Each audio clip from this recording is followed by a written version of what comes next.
Yo, when you first launch BeatThing Virtual, this is the screen you're gonna see. You can see 3 buttons: try, buy, and quit. If you click try, that's the full version for 14 days. So anything you do will save and you can play with it and do all that while you're waiting on your activation. Now to activate, you're just gonna go over here and you're gonna click the buy button. Okay? So you just click the buy button, then you wanna fill out your information. Like put your name down, your address, all that kind of good stuff, steady state, zip code, phone number, but really mostly what we need is your name and your email address. Then click next, and you're gonna have 2 more buttons up there: save license requests and read license requests. Save license request is what you're trying to do, so you want to click that. Alright, and it's gonna ask you where you want to put it. Put it somewhere where you know where it's at. It's gonna save a file, so it could be your documents. In this case, I'm gonna put it on my desktop.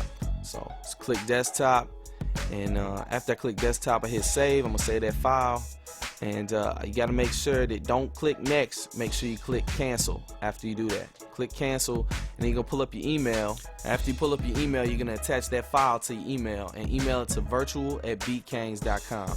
That's virtual@beatcangs.com, and then they will send the activation back in a day or 2. Okay, so now when you're ready to get set up, if you're on a PC, then you need to watch this. If you're on a Mac, don't even worry about this. But if you're on a PC, you want to get a better audio driver, because the drivers that most computer PCs come with aren't very good. So this is a better one. It's called ASIO for All. So just go to ASIO4all.com, and that's also in the instructions that was sent to you. And you just click the English version. You're going to want to download that file and install it, then restart your computer. And then you'll be ready to go. So you have ASIO for All set up and installed. Restart your computer, then launch Virtual. If you're activated, then just launch it. If not, just hit try, and that's the full version. And you're gonna click the system button. All right, this is how to set up all your audio and your MIDI controllers and anything else that you want to do. Everything controls from the system button. So here, I'm gonna run through it right quick so you can see everything that's in here. You got your input that you can select. That's like if your microphone input, or your input on your audio interface, or Soundflower if you're trying to sample YouTube, whatever. Wherever you want your input to come in for your sampler or your line through, this is where you're gonna select it. This is also how you set your input if you're trying to sample YouTube, but you gotta go get Soundflower. We'll talk about that later. Okay, so now this is my audio output on the second one, and this is like, so you want to set this one to built-in audio output on a Mac, or your audio interface, or ASIO for All as well. If if you just downloaded that and you're on a PC, you want to set audio output to ASIO for All unless you've got an audio interface. And then buffer size, that's just if you got a real slow computer, you want to raise the buffer so it'll perform better. If you got a real fast computer, you can set it down to 6432. In this case, I'm just gonna leave it at 128. It's not something that you necessarily have to mess with too much once you set it once. And then your MIDI input channel, you just click on that, and then that's how you can select Rolling Phantom or your pad controllers or whatever. If you're using like an MPC or a pad controller, transpose MIDI notes is what you want, and you want to set it to 36, and this will give you the drum sounds on those pads. If you're on a keyboard, turn that off. Like say if you got like a keyboard or a Phantom or something like that, turn that off. Only use that if you got a pad controller. And you get your MIDI output. This is if you want to control an external sound module or a keyboard or something like that. You can actually sequence an external sound module or a keyboard or Phantom or something like that with Virtual. Next, you got pitch bend. This sets your range of the pitch bend. So like say if I want a traditional whammy, I put it on 2. If I want like some crazy really whacked out pitch effects, I put it on 12.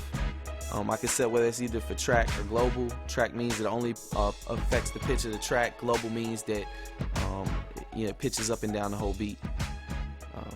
And then I could set my PPQ, that's parts per quarter note.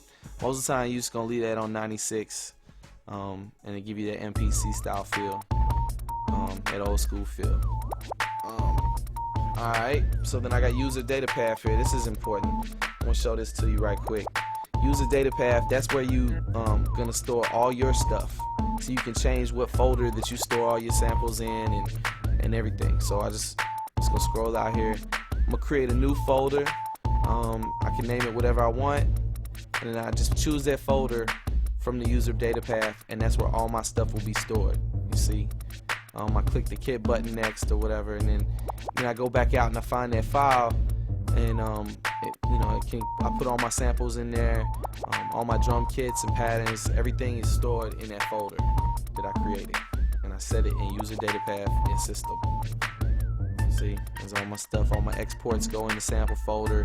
All the samples that you take and that you make go in the sample folder if you ever want to drag them out. So that's all the system stuff and activation. Let's get all the boring stuff out of the way. That's pretty quick and painless though, less than 6 minutes, you know what I mean?